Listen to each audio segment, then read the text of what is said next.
Hello everyone, সবাই কেমন আছো? আশা করি তোমরা অনেক ভালো আছো আর আমিও খুব ভালো আছি।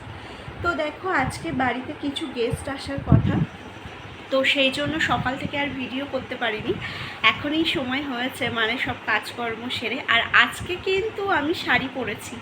তো তোমাদের একটা কথা বলি, আমি বরাবরই আগেও বলেছি, এখনও বলছি, যে কোনো বিশেষ দিনে বা এমন একটা কারণ, যে কারণ মানে হয়তো শাড়ি পরতেই হবে, আমি অবশ্যই পরবো।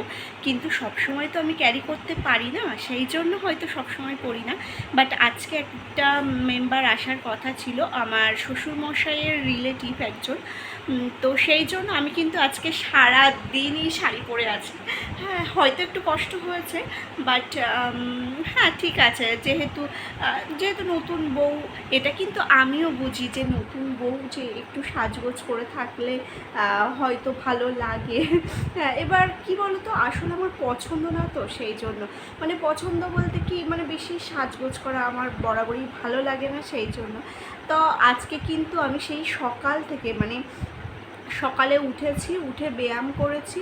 ব্যায়াম করা হয়ে গেলে, ও হ্যাঁ, আরেকটা জিনিস তোমাদের সাথে শেয়ার করব। ব্যায়াম করার সময় না একটা সুন্দর, মানে বনটিয়া বলে না, সেই বনটিয়া এসেছিলো মানে ঘরের মধ্যে। আর উপরে ওই পাখি ভর্তি হয়েছে। আমাদের পাখির খাবার দিতে হয়, সকালবেলা উঠে বাবা পাখির খাবার দেয়, বিকেলবেলা দেয়, মানে একটা টাইম আছে যে টাইমে ওরা সবাই আসে, এসে খাবার খেয়ে আর ঘরের ভিতর ঢুকে চলে যায়। মানে মানুষ টানুষ মানে না, ওরা ভয়ও পায় না, মানে ওরা দীর্ঘদিন আস্তে আস্তে এমন হয়ে গিয়েছে না, ওরা আর ভয় পায় না।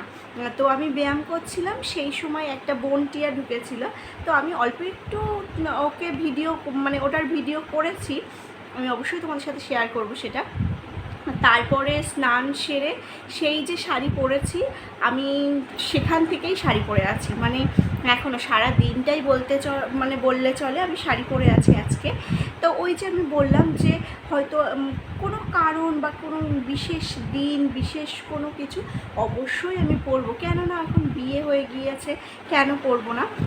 তো দেখো আজকে আমার সবাই বলছে যে হলো মানে কী ব্যাপার শাড়ি পরলি, মানে আমার শাশুড়ি বিশেষ করে বলছে শাড়ি পরলে ভালো লাগে, শাড়ি পরলে মানে একটু লম্বা লম্বা লাগে, অন্য রকম লাগে, বউ বউ লাগে। তোমাদের দাদা ভাইও বলেছে। তো যাই হোক, আমি চেষ্টা করব। আজকে যেমন সারাটা দিন কষ্ট হলেও ছিলাম, তো আমি এবার থেকে যেমন বিশেষ বিশেষ দিন, বৃহস্পতিবারে পুজো টুজো করি, লক্ষ্মী পুজো, তো পাঁচালি পড়ার সময় বা এমনি আলতা টালতা পড়ার সময় সেগুলোও আমি অবশ্যই তোমাদের সাথে শেয়ার করব। আর হচ্ছে চেষ্টা করব যে শাড়ি পরে থাকার, মানে কোনো ওকেশান ছাড়াই মাঝে সাঝে চেষ্টা করব।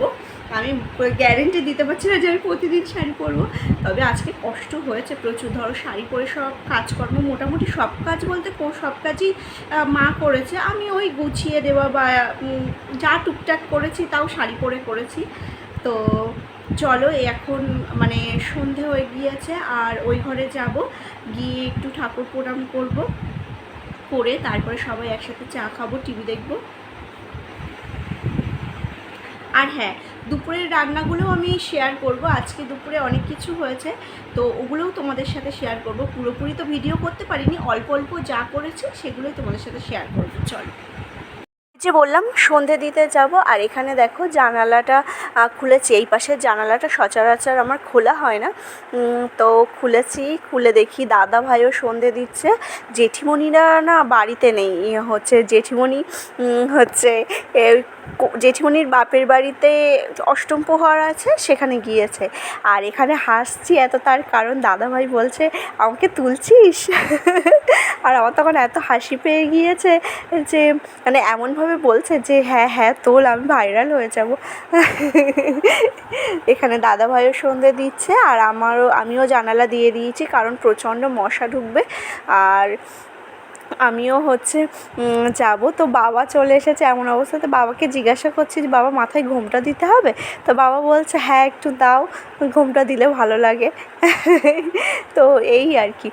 আজকে কিন্তু সারা দিন আমি মানে আমি এটা ভাবছি যে সারাটা দিন আমি ছিলাম। মানুষ অভ্যাসের দাস, এটা দেখলেই বোঝা যায়।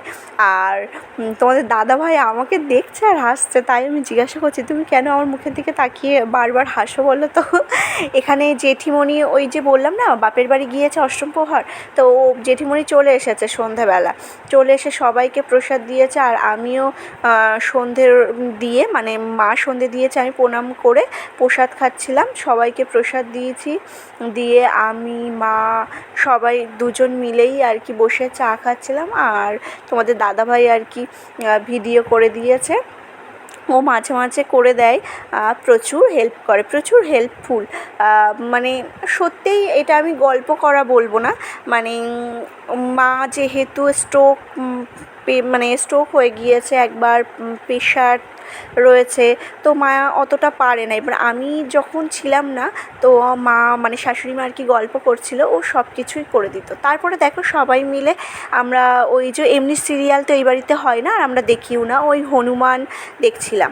দেখা টেকার পরে আর চলো তোমাদের সাথে এবার শেয়ার করি। ওই যে দেখলে একটা পাখি, ওইটা হচ্ছে বনটিয়া, কি সুন্দর দেখতে, আমি অতটা হয়তো নিতে পারিনি, যাই হোক যেভাবে আর কি নিয়েছি 10 সেকেন্ড মতো। তারপরে দেখো দুপুরের মেনুগুলো শেয়ার করি। এখানে দেখো সবার প্রথমে গরম সাদা ভাত আর পেঁয়াজি করেছিল, পেঁয়াজি আর মাছ ভাজা সবার পাতেই দিয়েছিল, আমি শুধু আমার পাতটা নিয়েছি। তারপরে কাঁচা টমেটো আর আলু ভাতে আর মোচা ডাল, তারপরে ছিল মোচা ডাল, আর তারপরে ছিল কী বলে দস্তা কচু, ওই কচু দিয়ে মাছ দিয়ে আলু দিয়ে তরকারি। তো এই ছিল খাওয়া দাওয়া সেরে ওরাও চলে গিয়েছে অতিথিরা। তো আজকের মতো তাহলে ভিডিও এই পর্যন্ত, সবাই ভালো থেকো, টাটা।